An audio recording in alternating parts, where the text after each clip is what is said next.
안녕하십니까. 만화공인중개사의 저자 이용훈입니다. 여러분들이 공인중개사 자격증을 취득해서 공인중개사로서 이제 중개 업무를 시작하기 위해서는 중개업자가 되어야 합니다. 그러기 위해서 첫 단계가 바로 중개사무소를 개설 등록을 해야 됩니다. 중개사무소 없이는 중개업자가 될 수도 없고 중개를 할 수도 없습니다. 자, 여러분들이 이제 공인중개사 자격증을 취득해서 서류를 다 취합을 해갖고 시군구청, 즉 등록관청에 갑니다. 가서 등록을 하게 되면 등록관청은 그럼 어떤 곳을 등록관청이라고 하는가? 자, 등록관청. 자, 등록관청 바로 중개사무소. 중개사무소. 법인 같은 경우는 이제 법인 같은 거는 주된 사무소라고 해요. 주된 사무소. 주된 사무소. 자, 법인은 주된 사무소라고 하고 일반적으로 중개사무소라고 합니다. 자, 중개사무소를 두고자 하는 지역. 자, 중개사무소가 위치한 지역을 얘기하는 겁니다. 거기를 관할하는 시, 군, 구청장이 되는 겁니다. 그래서 시군구라고 하는데 이건 시장, 군수, 구청장. 시도지사의 시가 아니죠. 이거는 시는 그건 광역시 특별시고 광역시장이나 특별시장은 등록관청이 될 수가 없습니다. 시군 구청장인데, 자, 요때 요 시장이란 무엇인가? 이 시장이라는 것은 바로 구가 설치되지 않은 시를 얘기합니다. 만약 구가 설치되어 있다면 구청장이 등록관청이 되는 거예요. 다만 예외적으로 특별자치도, 제주도 하나밖에 없다고 그랬어요. 특별자치도의 경우에는, 자, 특별자치도만 예외적으로 행정시, 자, 특별자치 행정시, 즉 시를 얘기해요. 특별자치도의 시는 구가 있든 없든 무조건 시장이 등록관청이 되는 겁니다. 자, 이번에는 중개사무소 등록 신청 시 구비 서류에 대해서 같이 공부하도록 하겠습니다. 자, 중개사무소를 내고 싶으면 그냥 내는 것이 아니라 일정한 요식행위에 의해서 서류를 제출을 해야 됩니다. 등록관청에. 그때 내야 되는 서류가 어떤 것인지 하나씩 살펴보겠습니다. 먼저 공인중개사 자격증을 취득을 했습니다. 그리고 내가 중개업자로 등록을 한다면 어떻게 해야 되냐? 자, 공인중개사의 중개업자가 구비할 서류입니다. 바로 이거 공통서류라고 하는데, 먼저 공인중개사가, 자, 개인인 공인중개사가 중개업을 하겠다고, 자, 중개사무소를 하려고 하는 경우입니다. 이 경우에는 기본적으로 우리가 암기하기 쉽게 저희가 교재 만들었는데 신교소사라고 합니다. 신교소사. 자, 이 신교소사 4개를 제출하면 됩니다. 자, 첫 번째 신은 바로 신청서입니다. 신청서의 신. 즉, 부동산 중개사무소 개설 등록 신청서입니다. 신청서를 내고, 두 번째는 자, 실무교육. 이 교육은 실무교육입니다. 실무교육. 첫 번째는 신청서, 두 번째는 실무교육. 실무교육을 내가 수료했다는 수료 확인증. 자, 이거 협회 같은 데 가서 실무교육 받으면 다 수료증 줍니다. 그거를 4번을 한부 제출하면 됩니다. 복사한 거를. 자, 세 번째는 소니까 중개사무소입니다. 이 소는 중개사무소. 건축물 대장에 기록되어 있는 거죠. 그러한 건물의 중개사무소를, 자, 사무소를 확보해야 했음을 증명하는 서류, 임대차 계약서 같은 걸 말합니다. 그 서류 한부를 말합니다. 여기서 좀 주의할 게 있습니다. 첫 번째, 건축물 대장에 기재된다고 그러는데, 건축법에 따른 가설 건축물. 자, 가설 건축물 대장은 될까요, 안 될까요? 자, 건축법에 따른 가설 건축물 대장은 제외합니다. 요건 해당이 안 된다는 거 꼭 기억해 주시기 바랍니다. 두 번째, 근데 건축물 대장에 기재되지 아니한 건물입니다. 아직 건축물 대장에 기재는 안 됐지만 건물을 새로 지은 거예요. 소유권 부존 등이 안 됐다는 얘기죠. 자, 이런 건물을 내가 중개사무소에서 확보했을 때는 어떻게 할 것인가? 자, 그러니까 건축물 대장에는 아직 건물이 기록되어 있지 않는 겁니다. 자, 기재가 되지 않은 그러한 건물에 내가 확보를 했어요. 분명히 건물은 맞는데 중개사무소를 개설 등록할 수 있는 사무소 맞는 겁니다. 자, 이런 경우에는 건축물 대장의 기재가 지연된 사유가 있을 거 아니에요. 그 지연되는 사유. 지금 현재 뭐 제8의 계주주의라든가 뭐 이러한 그러한 사유를 적은 서류, 이 사유를 적은 서류를 내면 됩니다. 그럼 나중에 건축물 대장에 등재가 되니까 이건 받아줍니다. 요 두 가지 경우 바로 가설 건축물 대장은 안 되지만 건축물 대장에 기재되지 않은 건물의 경우에는 지연 사유를 적은 서류를 제출하면 요건 된다는 거, 요거를 꼭 여러분들이 기억을 해주시기 바랍니다. 그리고 네 번째 사였죠. 이 사가 바로 사진입니다. 사진, 반명함판 사진 한 매를 제출하면 됩니다. 내 얼굴 찍힌 사진을 한 부. 그래서 그 등록 신청 시에 이제 공인중개사 자격증 사본은 제출하지 않습니다. 왜 제출 안 할까요? 자, 행정정보 전산화에 의해서 공동 이용이 가능해요. 행정정보 공동 이용이 가능하니까 시군구청장이 이제 자격증을 발급한 시도지사에게 자격을 확인 요청을 합니다. 즉 전산으로 다 확인을 하는 거죠. 그러니까 자격증은 내지 않아도 됩니다. 요 네 가지 신교소사가 기본적인 겁니다. 요걸 꼭 암기하셔야 돼요. 그럼 두 번째 법인인 경우에, 자, 법인이 중개를 할 수 있잖아요. 중개업에. 그러면 법인이 중개업을 하겠다고, 즉 법인이 중개법인을 이제 등록 신청을 하는 경우입니다. 이 경우에도 똑같아요. 신교소사. 이 경우 역시 법인이라고 해서 다른 거 없습니다. 신교소사. 자, 공통서류, 신청서, 실무교육 수료 하객증 사본 한부, 그 사무소, 그리고 사진. 다 똑같이 냅니다. 다만 이때는 이제 그 법인의 경우에는 그 등록관청이 행정정보의 공동 이용 를 통해서 공동 전산망이죠. 그걸 통해서 법인 등기사항 증명서하고 건축물 대장을 확인을 따로 합니다. 그들이. 그래서 요 네 가지만 내면 되고, 자, 그러면 외국인의 경우, 자, 외국인도 공인중개사 자격증 취득해서 공인중개사 중개사무를 서로 낼 수가 있습니다. 이 경우에는 똑같아요. 신교소사는 똑같이 내고, 신교소사 플러스 뭔가 플러스 되는 게 있습니다. 뭐 두 가지 정도 되는데, 하나는 결격사유에 해당되지 아니함을 증명하는 서류 한 부가 필요하고, 또 하나는 영업소를 등기했다는 그 증명하는 서류 한 부가 필요합니다. 그래서 신교소사, 결영 이렇게 암기를 하시면 됩니다. 자, 이제 요거 중개법인은 분사무소를 낼 수 있습니다. 분사무소. 자, 분사무소 같은 경우 설치할 경우에도 역시 서류를 냅니다. 그런데 분사무소 설치할 때는 신교소사가 아니라 신교소. 여기까지는 똑같아요. 신교소. 나머지 하나는 뭐냐? 보입니다. 보.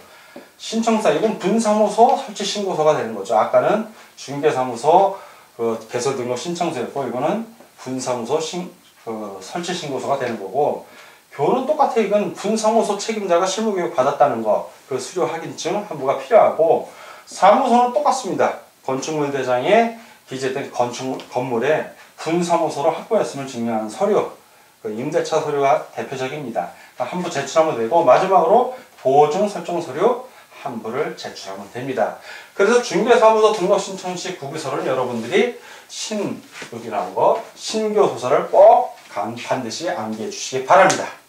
자, 등록증의 교부는 등록 신청을 중개사무소 개설 등록 신청을 하면 그 서류를 다 심사하고 등록 기준에 맞는지 안 맞는지 공무원들이 확인한 다음에 등록증을 교부하게 됩니다. 그리고 나서 이제 중개 업무를 시작하는데 그 과정을 한번 자세히 살펴보도록 하겠습니다. 먼저 등록 신청인이 등록을 신청을 합니다. 자, 등록 신청을 합니다. 자, 이 등록 신청을 할 때 뭐뭐뭐 필요한 서류 가져가죠. 신자교소사, 신자교소사 요 서류를 가져갑니다. 그래서 등록을 신청을 하면, 자, 그러면 등록관청에서는 공무원들이죠. 이제 등록관청에서는 뭘 하냐면 결격 사유를 확인을 합니다. 과연 이 사람이 결격 사유에 해당되나 안 되나 결격 사유 확인을 하고, 본적지 신원도 확인합니다. 과연 이 사람이 어떤 신원을 갖고 있는지. 이거는 등록관청에서, 자, 별표로 한 거는 신청인이고 세모한 거는 이제 등록관청의 업무입니다. 자, 이렇게 되면, 그리고 나서 이제 등록 신청을 하면 이제 하는 동안 이제 집에 와야죠. 이 사람들이 또 7일 동안 이제 서류를 조사해야 되니까. 그래서 7일 이내에 등록이 되면 이제 등록 처분을 하고 등록을 통지해 줍니다. 자, 자, 등록 통지 누가 한다? 이건 공무원들이 하는 거예요. 등록관청에서 이제. 자, 근데 이거는 며칠 이내, 7일 이내에 하는 겁니다. 언제로부터 7일? 등록 신청일로부터 7일 이내가 되는 겁니다. 그래서 7등신 인자등전 한번 짚고 넘어가죠. 자, 암기해야 되는 7자 7등신 이거 시라고 그랬고 인자등전 7과 관련된 거예요. 자, 등록 통지, 등록 처분 통지 7일 이내. 시험, 공인중개사 시험위원회 5명에서 7명 이내. 자, 이거 인장을 변경했을 땐 7일 이내 신고. 자, 자격 취소가 됐을 때 자격 취소 반납 7일 이내. 등록 취소가 됐을 때 등록증 반납 7일 이내. 전속 중개 계약 시 중개대상물 정보 공개 7일 이내. 다 7이에요. 그래서 7등신 인자등전. 자, 등록 통지를 7일 이내 하면 요 사이에 이제 전화로 통지를 해줘요. 원래는 서면으로 통지해야 되는데 요거 반드시 서면 통지, 서면 통지. 서면 통지인데 서면으로 통지하면 날짜가 걸리잖아. 그래서 전화로 실무에서는 전화로 통지합니다. 저희가 한번 해봐서 알아요. 해봐서. 그거 우편으로 보내면 또 2, 3일 걸리는데 빨리 전화를 해주면 더 고맙지. 빨리 가서 한 번 되니까. 그 사이에 이제 나는 뭘 해야 되냐. 나는 이제 신청을 했잖아요. 뭘 해야 되냐면 바로 보증을 설정해야 돼요. 보증 설정. 내가 보증 설정 같은 경우는 등록 통지 받고 등록증 교부 전에 이제 하는데 법인인 경우에는 2억, 공인중개사 1억, 공인중개사인 중개업자 1억, 법인은 2억, 분사무소 1억.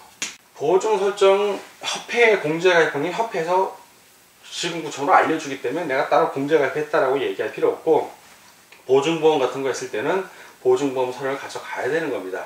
인장, 앞으로 쓸 인장도 같이 가져갑니다. 가져가서 등록증을 교부받아요. 자, 등록증 교부.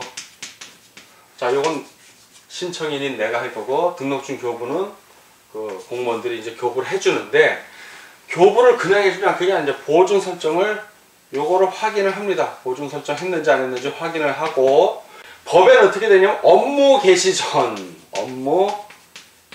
전에 인장 등록을 하면 돼요. 업무 개시 전에 인장 등록을 하면 돼. 해서 등록증을 교부 받고 인장 등록도 했어. 그리고 나서 뭐 한다? 이제 업무를 개시하는 거예요.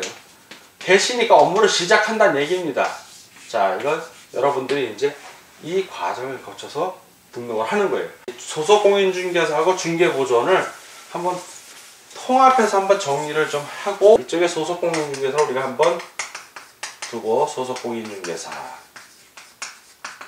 이쪽에는 중개보조원을 두겠습니다. 자, 중개보조원 어떤 공통점이 있고 어떤 차이점이 있나 한번 알아보는 겁니다. 자, 먼저 소속 공인중개사 같은 경우는 공인중개사 자격이 있다 없다?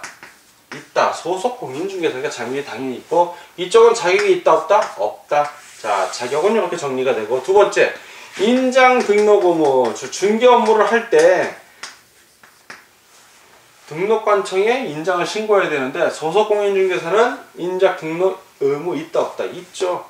중개 업무를 할 수 있으니까 있는 거고 중개보조는 중개 업무를 못해. 거래계약서나 확인서를 쓸 수가 없기 때문에 할 필요가 없죠. 인장을 쓸 일이 없으니까. 자, 요거 인장 등록. 세 번째 서명 및 날인 의무. 서명하고 날인해야 돼요. 어디에? 거래계약서 플러스 확인설명서. 자, 작성했을 때 소속 공인중개사 인장 등록서 도장 찍어야지 당연히 있고 이쪽은 없으니까 없는 거예요. 사실은 서명 날인 의무가 없기 때문에 인장 등록할 필요가 없는 겁니다. 자, 이렇게 정리가 되고 자, 네 번째 고용 또는 해고했을 때 고용 또는 해고했을 때 10일 이내에 신고 의무는 둘 다 있어. 둘 다 10일 이내에 신고를 해야 돼요. 똑같은 공통점이에요. 자, 그 밑에 그 민세상 손해책임 어떤 잘못을 했어. 소속 공인중개사나 중개보조인은 잘못했을 때 중개업자가 책임지는 거예요. 민사 또는 형사서도 마찬가지고 다 이쪽도 해당되고 이쪽도 해당이 됩니다. 이쪽도 해당이 되고 자, 행정 책임 역시 양벌 규정에 의해서 이 소속 공인중개사 또는 그 중개보조원이 그 벌금형 또는 징역형을 받으면 중개업자 역시 벌금형을 받아서 3년간 그 등록의 결격사유에 해당이 돼서 등록이 취소됩니다. 마지막으로 이제 비밀준수 의무라든가 비밀준수 의무 그 금지행위가 있어요. 공인중개사법상의 금지행위입니다. 일반인은 상관이 없고 이런 중개업자나 소속 공인중개사, 중개보조원, 법인의 사원, 임원, 대표자 이런 사람들에게 해당되는 건데 그런 금지행위 그리고 비밀준수 중개업을 하면서 고객의 비밀을 알았잖아요. 그것은 중개업을 떠날 후에도 비밀을 유지해야 됩니다. 그거는 다 적용이 되는 겁니다. 자, 휴업하고 업무정지 처분을 한번 비교를 하도록 하겠습니다. 자, 이쪽은 휴업을 놓고 이쪽은 업무정지입니다. 업무정지. 중개업자가 공인중개사법을 위반해서 등록관청으로부터 업무정지를 받는 경우입니다. 자, 업무정지는 제일 긴 게 6개월입니다. 6개월 이내에 업무정지를 받는데 자, 휴업 역시는 휴업도 똑같아요. 6월 이하의 휴업이에요. 3월을 초과하고 6월 이하인 경우에는 신고를 해야 되는 겁니다. 그 6월을 넘어갈 때는 계속 변경 신고를 하면 되는 거고 자, 이렇게 돼 있을 때 자, 휴업, 업무정지 자, 휴업 기간 중에 자, 휴업 기간 중에 폐업할 수 있다 없다 휴업 기간 중에도 폐업할 수 있습니다. 그냥 문을 닫는 거야. 폐업 신고만 하면 되는 거예요. 자, 그 업무 정지 기간 중에 폐업 가능한가 한가? 역시 업무 정지 기간 중에도 폐업하면 됩니다. 하는 거는 문제가 없어. 이제 그 이후에 이제 차이가 좀 나는 거예요. 폐업한 후에 폐업 후, 자, 휴업의 경우에 휴업했다가 폐업을 한 거예요, 지금. 그리고 나서 다시 폐업 후에 또 등록을 하는 거예요, 재등록. 개설 등록을 하는 거죠. 폐업 후에 다시 재등록하는 거 가능한가 가능하지 않은가. 휴업의 경우에는 자기의 개인적인 사정 때문에 그런 거기 때문에 폐업 후에 휴업했다가 폐업한 다음에 재등록하는 건 가능합니다. 그리고 업무 정지 중에 폐업을 했다가 다시 재등록하는 거 가능하긴 한데 그 기간 중에 등록의 결격 사유라고 하지 않았습니까? 그래서 이때는 업무 정지 기간이 지난 후에라야 가능합니다. 업무 정지 기간이 지난 후에야. 다만 업무 정지 처분일, 자, 처분일로부터 1년 이내에 등록을 하는 경우, 자, 이 1년 이내에 재등록 시에는 여전히 업무 정지 처분 중에 있게 됩니다. 업무 정지. 그 남은 기간마저 행정 처분을 받을 수 있다는 겁니다. 자, 그리고 등록증 반납 여부. 자, 휴업할 때 등록증 반납한다 안 한다. 자, 등록증 반납입니다. 휴업 또는 폐업할 때는 업무를 안 하기 때문에 등록증을 반납을 해야 됩니다. 자, 그러나 업무 정지 기간 중에는 본인이 업무를 안 하면 되는 거기 때문에 이때는 등록증 반환 의무 없답니다. 자, 휴업이나 업무 정지 기간 중에도 사무소 이전은 가능합니다. 다 사무소 이전을 해도 돼요. 자, 다만 휴업 중에는 쉬고 있으면 되는 거고 업무 정지 기간 중에는 그 업무를 안 하면 되는 겁니다. 자, 사무소 이전했을 때 뭐 해야 된다? 이전한 날로부터 며칠 이내 시청소 고변협에 의해서 10일 이내에 신고해야 된다 하는 거 머릿속에 좀 기억해 주시면 좋겠습니다. 자, 그리고 휴업 또는 업무 정지 받았을 때 등록관청은 휴업 신고나 아니면 업무 정지를 처분을 명했을 때 다음 달 10일까지 그 내용을 협회에다가 통보해야 됩니다. 두 개 다 똑같습니다. 그 협회에 통보하는 거는 다음 달 10일까지. 자, 이렇게 해서 휴업, 폐업을 정리를 하고 자, 오늘 공부하시느라고 수고 많으셨습니다. 다음 시간에 뵙도록 하겠습니다. 감사합니다.